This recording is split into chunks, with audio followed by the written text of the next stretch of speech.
Il y a un dossier qui a fait couler beaucoup d'encre auprès de la MRC de Charlevoix au cours de la dernière année. Le regroupement des services de sécurité incendie. On reçoit aujourd'hui M. Patrick Lavoie, le préfet de la MRC, qui vient nous glisser un mot sur les annonces qui ont été faites cette semaine. Bonjour, M. Lavoie. Bonjour. Tout d'abord, on va faire un petit récapitulatif. Vous avez commandé une étude auprès de la firme spécialisée Icarium en février 2024. Ça fait maintenant 13 mois. Oui. Vous avez annoncé auprès des conseils municipaux de la région de Charlevoix cette semaine les conclusions de cette étude-là, les faits saillants. Qu'est-ce qui en est principalement ressorti là, de la firme? Oui. Bien, ce qu'on a, dans le fond, le constat qu'on a présenté aux conseils municipaux et aux services incendie qui étaient présents pour cette rencontre d'information-là, c'est, dans le fond, il y a des enjeux au niveau de la relève, par exemple, dans les services incendie. Il y a des enjeux au niveau du maintien des acquis. Quand on parle de maintien des acquis, c'est la formation des pompiers. Oui. Ils ont tous une très bonne formation initiale, formation pompier 1. Mais après ça, quand ils retournent dans leur service incendie, là, bien, c'est tout le maintien des acquis parce qu'ils ont un nombre d'heures à faire de formation pour demeurer qualifiés pour intervenir comme pompiers. Donc, c'est ces heures-là qui ne sont pas toujours complétées par l'ensemble des pompiers. Les taux sont très bas. Donc, ça, c'est des enjeux qui ont été... C'est des obligations auxquelles les municipalités doivent répondre auprès du ministère de la Sécurité publique du Québec. Oui, puis au-delà de ça, au niveau de santé sécurité au travail, parce que comme employeur, on a l'obligation de former nos pompiers pour pouvoir intervenir et puis de maintenir leurs compétences. Donc, c'est à ce niveau-là aussi. Là. Donc, l'étude d'Icarium a révélé des lacunes pour certaines municipalités, ou du moins, on ne répondait pas à certaines obligations. Oui. Et est arrivé avec des scénarios de regroupement ou d'optimisation des services de sécurité incendie. Quels ont été les scénarios qui vous ont été proposés?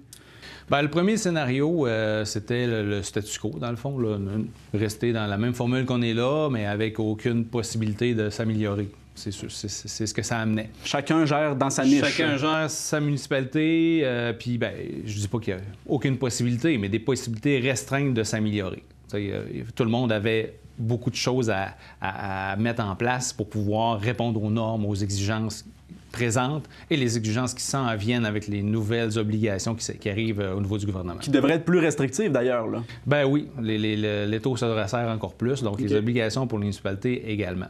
Deuxième scénario? Oui, deuxième scénario, c'était la mise en commun, dans le fond, là, tout ce qui est administratif, toute la gestion administrative. Par exemple, justement, la formation des pompiers, oui. Toute la prévention. Donc, c'est des choses qui se font déjà un peu, mais aller plus loin là-dedans. Uniformiser à l'échelle du territoire. Uniformiser à l'échelle du territoire, dans les façons de fonctionner, dans tout ça. Donc, c'était le deuxième scénario. Le troisième scénario amenait justement là, une prise en charge en plus des pompiers et des chefs des directions incendie. Donc, ils font des équipes incendie de chaque municipalité. Okay. Donc ça, puis c'est le scénario qu'on appelle dans le fond, qui est chapeauté par Baie-Saint-Paul, puis qui amène une fourniture de services. Donc Baie-Saint-Paul devient un fournisseur de services pour les autres municipalités, mais les municipalités conservent quand même leurs compétences en matière de sécurité incendie. Donc, ils conservent leurs camions, leurs casernes, leur obligation de fournir un service incendie, mais tout ce qui est de la gestion des équipes, l'opérationnel, l'administratif, s'en vient à Baie-Saint-Paul. Et le quatrième scénario, c'était une régie intermunicipale. C'est comme la MRC qui chapeautait le tout. C'est ça, c'était de créer une nouvelle entité. Dans le fond, Baie-Saint-Paul demeurait avec ses installations, son service incendie, et la MRC créait une nouvelle régie intermunicipale pour les 5 autres municipalités. Donc là, on repartait un nouveau modèle, plus si on veut, à la base, avec des nouvelles embauches et tout ça. Donc, c'était un peu un modèle qui... Puis, au niveau de l'optimisation, c'était pas vraiment gagnant non plus. Le plus gagnant, c'est celui qui a été présenté avec la fourniture de services par Baie-Saint-Paul. Qu'est-ce qui va être amélioré là, sur le terrain? Puis, où est-ce qu'on va éviter les dédoublements? Oui. Bien, pour répondre à nos obligations, on va justement éviter du dédoublement dans tout ce qui est administratif. On va engager, ça va amener, ce modèle-là amène la création d'emplois. Dans le fond, c'est sûr qu'il va y avoir un transfert vers Baie-Saint-Paul. Donc, eux autres, ils ne sont pas prêts à accueillir tout ça maintenant sans ajouter des nouvelles ressources. Donc, il y a des nouvelles ressources qui vont être ajoutées pour partager, bien, justement, tout ce qui est au niveau, on parlait de, par exemple, les achats, le regroupement d'achats. On va faire des économies à ce niveau-là. On va faire des économies à ce niveau-là. Ça va permettre, dans le fond, il y a une personne qui va faire la gestion de tout ça. Après ça, on parle de l'entretien des véhicules. Chaque service incendie doit nécessairement inspecter son véhicule incendie une fois par semaine. On a 6 casernes et au total, ça fait 29 véhicules. Donc, une personne, ça va amener la création d'un emploi qui va, cette personne-là, va faire le tour de toutes les municipalités une fois par semaine pour faire l'inspection. C'est une obligation. Puis c'est ce genre de petits éléments-là qui ne se font pas présentement dans les casernes ou à géométrie variable.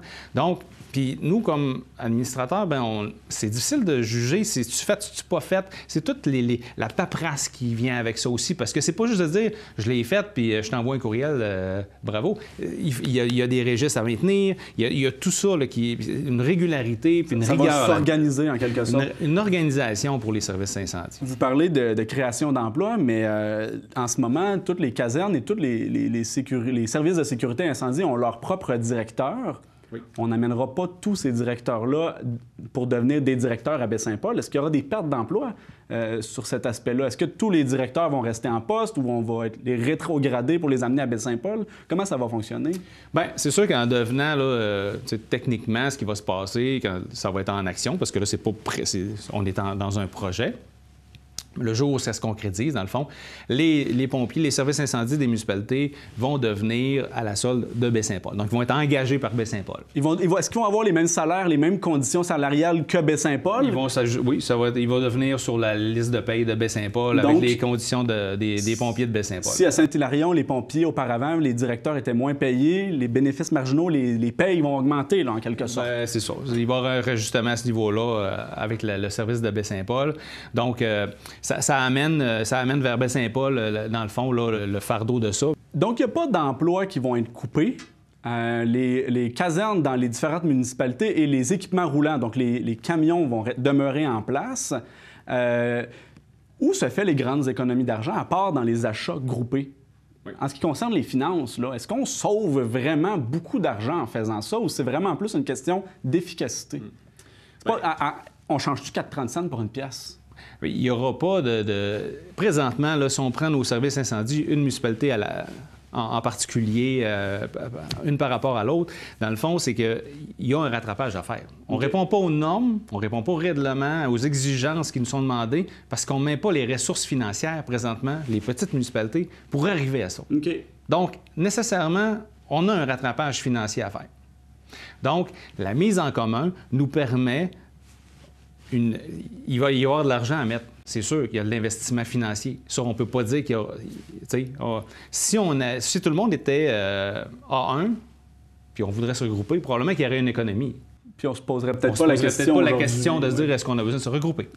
Mais au niveau du regroupement, bien, c'est ça. Si on reste tout seul, là, le montant qu'on devra investir, bien, il va être décuplé. Et les municipalités devront donc verser de l'argent à Baie-Saint-Paul? C'est comme ça que ça va fonctionner? Bien, ça va fonctionner sous le modèle qui est proposé. Présentement, là, ce qu'on a présenté, c'est des propositions. C'est une formule qui a été élaborée par la firme Icarium. Pour la répartition des sommes, bien, c'est basé sur un calcul qui a été soumis. Par exemple, il y a un 45 % qui est basé sur la RFU des municipalités, oui. 50 % sur la population, puis un 5 % en fonction du territoire, parce que les territoires varient. Mais ça, c'est une proposition.